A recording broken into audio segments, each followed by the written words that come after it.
किसी भी लोकतांत्रिक देश को, किसी भी विकसित देश को और किसी भी विकासशील देश को उसकी मूलभूत जरूरतें क्या होती हैं? सिर्फ आर्थिक तरक्की, सिर्फ लोगों का विकास और बड़ा बड़ा व्यापार, बड़ी बड़ी गगनचुंबी इमारतें, ये ज्यादा जरूरी होता है या फिर उस देश में धड़कता हुआ दिल, उस देश की आत्मा और उस देश का लोकतंत्र? पिछले 9 सालों में लगातार सवाल उठ रहे हैं कि भारत में लोकतंत्र बचा कहां है। हम दुनिया के लोकतांत्रिक ग्राफ में लगातार नीचे गिरते जा रहे हैं। हालात यहां तक पहुंच गए हैं कि भारत की तुलना पाकिस्तान और बांग्लादेश से की जाने लगी है कि जहां पे नागरिक स्वतंत्रता का, नागरिक अधिकारों का इतना हनन होता है। पत्रकारों की स्वतंत्रता, अभिव्यक्ति की आजादी, ये शब्द अब धीरे धीरे भारत के लिए बेमानी सिद्ध हो रहे हैं। दुनिया सवाल उठा रही है कि भारत में आखिर इतना खतरा, इतना पहरा क्यों है। जो सूची जारी हुई है उसमें सबसे शर्मनाक बात यह है कि पूरी दुनिया में, ध्यान रखिएगा, लाइन सुनिएगा, पूरी दुनिया में जहां इंटरनेट बंद हुए हैं उसमें भारत लगभग शीर्ष स्थान पर है। भारत ने सोच रखा है कि इंटरनेट बंद कर दो, ना होगा तेल और ना नाचेगी राधा। भारत ने सोच रखा है कि प्रेस का मुंह बंद कर दो, उनको धमका दो, उनकी जांचें करा दो, उन पर मुकदमे लगा दो, तो सवाल कौन पूछेगा।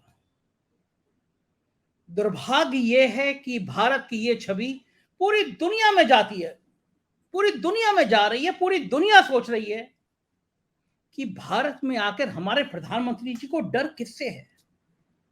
ऐसा कौन सा पत्रकार है जिससे प्रधानमंत्री जी डर रहे हैं और प्रेस कॉन्फ्रेंस नहीं कर रहे हैं।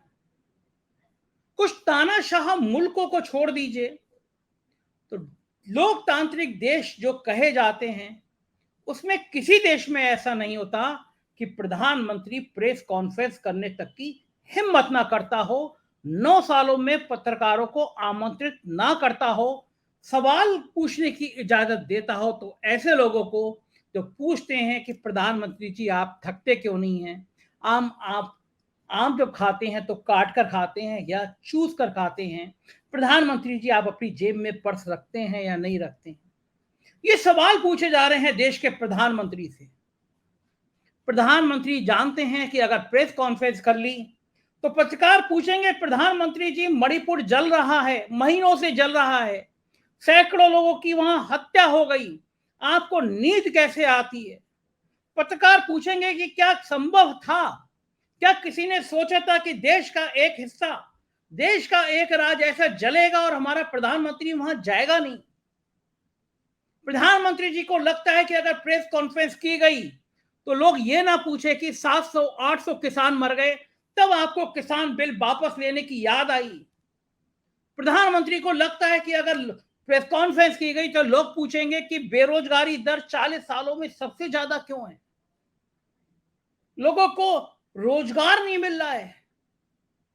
लोग पूछेंगे प्रधानमंत्री जी आपके मंत्री हिंसक बयान दे रहे हैं, बात बात पर लोगों को पाकिस्तान भेजने की धमकी दे रहे हैं और आप मौन हैं, क्या ऐसे लोगों को आपकी सहमति है। प्रधानमंत्री जी को लगता है कि अगर प्रेस कॉन्फ्रेंस होगी तो पूछेंगे लोग कर्नाटक में आपने चुनाव आयोग के निर्देशों की अवहेलना करके जय बजरंगबली के नारे देश के प्रधानमंत्री ने क्यों लगवाए।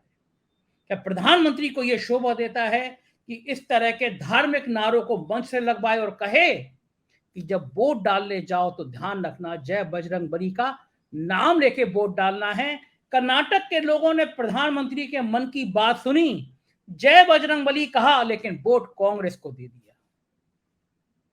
इस बार भी G20 में कुछ कुछ ऐसा ही हुआ। हर बार होता है कि दुनिया के तमाम शक्तिशाली देशों के लोग आते हैं, वो साझा प्रेस कॉन्फ्रेंस करना चाहते हैं। अमेरिका दुनिया का सबसे ताकतवर मुल्क है, वो चाहता था कि प्रधानमंत्री के संग एक साझा प्रेस कॉन्फ्रेंस की जाए। अमेरिका के पत्रकार लगातार वॉशिंगटन में व्हाइट हाउस को मेल कर रहे थे, संदेशे भेज रहे थे कि जब G20 में अमेरिका जा रहा है तो भारत के और अमेरिका के पत्रकार एक साझा प्रेस कॉन्फ्रेंस में सवाल पूछ सकें अमेरिका के राष्ट्रपति से और हमारे प्रधानमंत्री से कि किन किन संभावनाओं पर बात हो रही है। लेकिन हमारे प्रधानमंत्री जी ने ना खाऊंगा ना खाने दूंगा स्टाइल में कह दिया, ना प्रेस कॉन्फ्रेंस करूंगा और ना होने दूंगा। लेकिन इस कदम से पूरी दुनिया में भारत का एक बार फिर अपमान हुआ, भारत की फिर फजीयत हुई। अमेरिका के ताकतवर राष्ट्रपति जिनके संग फोटो खिंचाकर, जिनके हाथ में हाथ डालकर भक्तजन वायरल कर रहे थे, उन भक्तों को सुबह सुबह 440 वोल्ट का करंट लगा जब अमेरिका के राष्ट्रपति ने वियतनाम में जाकर कहा कि उन्होंने भारत के प्रधानमंत्री से लोकतांत्रिक अधिकारों की, नैतिकता की और इस तरह तमाम अभिव्यक्ति की आजादी की बात करी। कांग्रेस के नेता हैं जयराम रमेश, उन्होंने इस बात को कहा, लिखा, एक वीडियो शेयर करते हुए कहा कि पीएम मोदी ने बाइडेन से कहा था ना प्रेस कॉन्फ्रेंस करूंगा ना करने दूंगा, लेकिन बाइडेन पर इसका कोई प्रभाव नहीं पड़ा।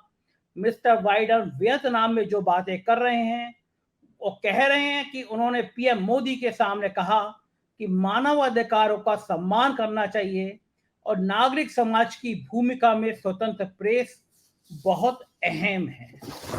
तो अमेरिका के राष्ट्रपति अगर वियतनाम में जाकर भारत के प्रधानमंत्री को जो कहते हैं वो भारत में ना जाके वियतनाम में कहते हैं कि मैं भारत के प्रधानमंत्री को कह के आया हूं कि प्रेस की आजादी और नागरिक स्वतंत्रता के अधिकार ये किसी भी लोकतंत्र में बहुत अहम होते हैं।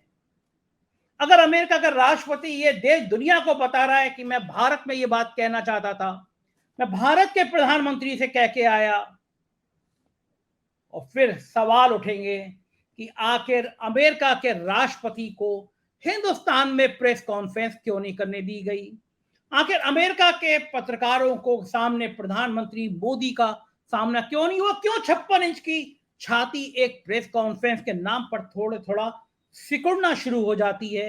आखिर वो 56 इंच की छाती क्यों पत्रकारों का सवाल नहीं करना चाहती, आखिर मणिपुर के मुद्दे पर प्रधानमंत्री खामोश क्यों रहते हैं, आखिर किसानों के मुद्दे पर प्रधानमंत्री खामोश क्यों रहते हैं, आखिर बेरोजगारी के सवालों पर प्रधानमंत्री खामोश क्यों रहते हैं, और ये खामोशी कब तक चलेगी लोकतंत्र के लिए? क्या ये खामोशी घातक नहीं है?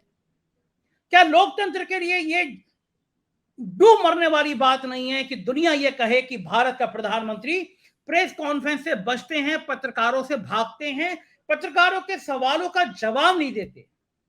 भारत के पत्रकारों के लिए डूब मरने वाली बात है जब उस सम्मेलन में प्रधानमंत्री जी आ रहे थे, एक पत्रकार महोदया पीछे से कहती हैं प्रधानमंत्री जी बधाई, कैसा हुआ? और कहते हैं कि आपका बहुत बहुत धन्यवाद। हमारे सुधीर चौधरी जैसे गोदी मीडिया के एंकर पीछे खड़े रहते हैं, इतने अभिभूत रहते हैं कि अगर प्रधानमंत्री ने बहुत बहुत धन्यवाद कह दिया तो उनका जीवन बिल्कुल चरितार्थ हो गया, सार्थक हो गया, उन्हें मोक्ष मिल गया। किसी पत्रकार की हिम्मत नहीं होती जब प्रधानमंत्री से कहे प्रधानमंत्री जी रुकिए, कुछ सवाल हमें करने हैं। तो आखिर भारत से जाकर बाइडेन वियतनाम में प्रधानमंत्री जी की इतनी फजीयत क्यों कर रहे हैं?